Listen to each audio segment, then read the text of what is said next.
Well, I know you're all familiar with the phrase playing with fire, and it's something that is certainly a metaphor for a lot of things, basically, that we could do in life that we'd be sorry for. But it also needs to be understood quite literally, obviously. When I was a young boy, I got fascinated by fire, and I remember that there was a situation once where I came very close to actually getting severely burned. And it really taught me a lesson. It put the fear of fire in my soul. And I remember when I was at my grandmother's house when I was just about 8 or 9 years old, and they had a rubber factory by her home. And they would put piles of scrap rubber and they'd put them on fire and burn them. That was before they worried about what they were putting into the atmosphere. And I remember I was standing there looking at it, and somehow I fell forward and I stopped myself by putting my hands in front of me and right into the fire. And when I picked them up, I had burning rubber all over my hands. Well, fortunately, there was a mud puddle because it had rained the day before, and I ran over and put my hands in the mud puddle, and a cloud of steam went up, and then I screamed and ran home very quickly. I'll tell you, you know how my grandmother treated it? The only thing they had was butter, and so she washed it all off, and she put butter on my hands. Well, it apparently worked because I still have my fingerprints, but the bottom line was I gained a healthy fear of fire in all of its variations. And so that's basically what Solomon is talking about when he talks about getting involved with immoral people, particularly in the area of sexual immorality. Because in verse 27, he says, "Can a man scoop fire into his lap without his clothes being burned?" And the answer, if you don't know, is no, he cannot. And it's in verse 28, "Can a man walk on hot coals without his feet being scorched?"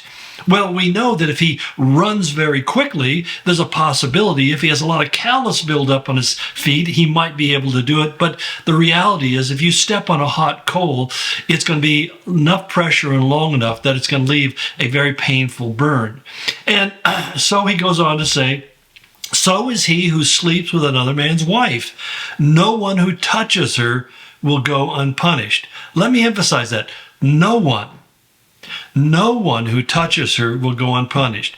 You cannot play with fire and not be burned. And that's the simple instruction. Now, I don't know that I have to go into great details about the problem of being burned, but there's probably no more painful injury than a burn injury, because it really basically burns through to the nerve endings, and the nerve endings are constantly sending out signals. That's why when people have serious burns, they usually put them into a coma because they can't survive the pain. Oftentimes, just the trauma of the pain puts them into a state of shock, and they die as a result of shock. So it's really important that when he uses the illustration of pain, he's not doing it lightly or without advisability. He's trying to say it's that serious. You should take it that seriously. And, it's when I was a younger man, I remember having women flirt with me, believe it or not. And I remember as a young Christian, I just looked at it and I thought, God's word makes it very clear. There's no way anything good could come out of this. And I mean, it just stopped me in my tracks. I just would walk away very quickly. And that's really the best advice. When you're in a compromising or a potentially compromising situation, the best thing is to go someplace else, to walk away, go in a different direction. But don't hang around to see what's going to happen.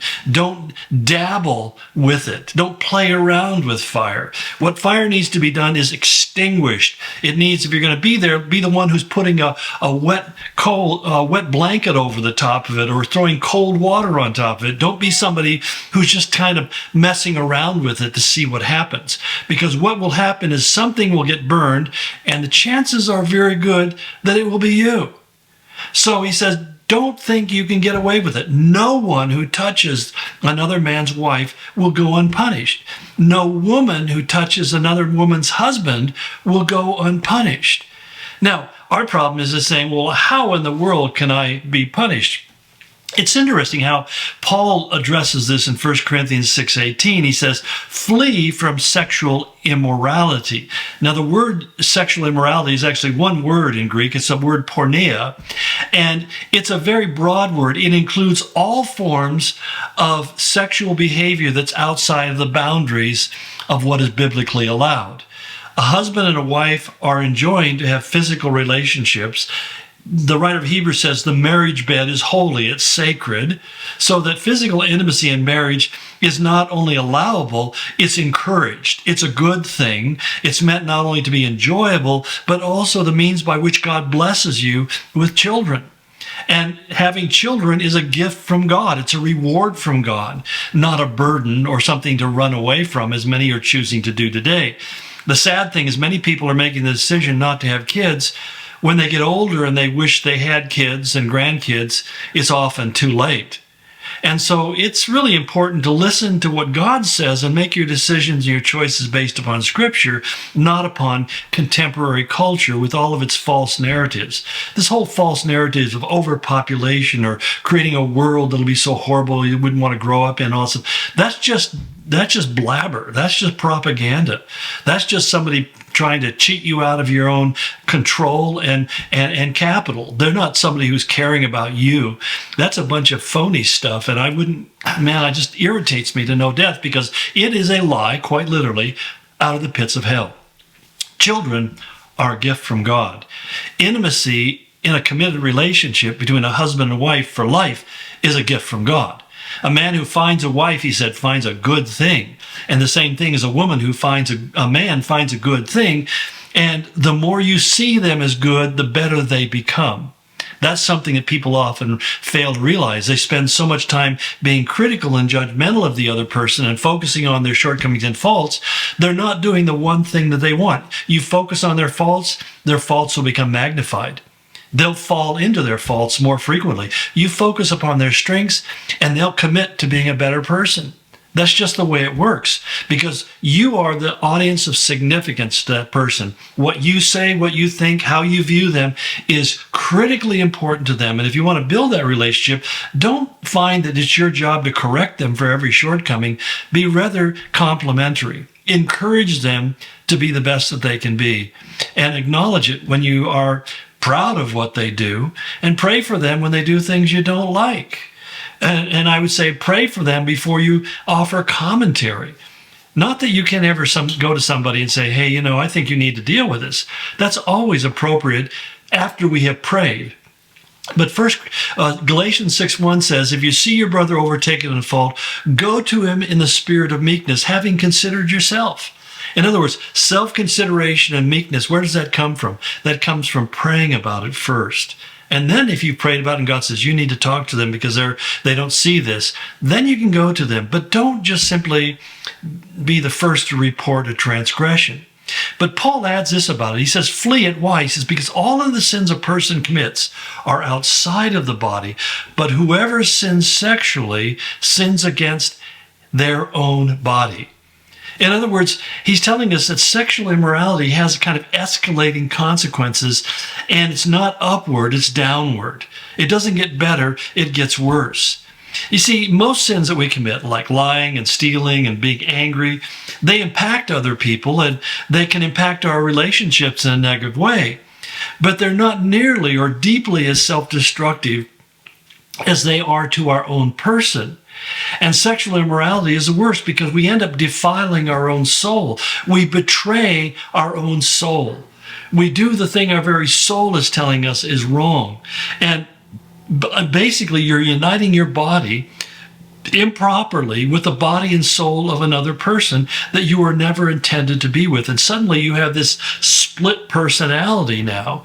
You have split loyalties, or as Olivia Newton-John said, I'm torn between two lovers. Well, yeah, that's what happens. You become very torn in yourself because you have to betray one in order to be faithful to the other. And sooner or later, that's what's going to happen. And if you continue to play the game, you're being very predatory and evil.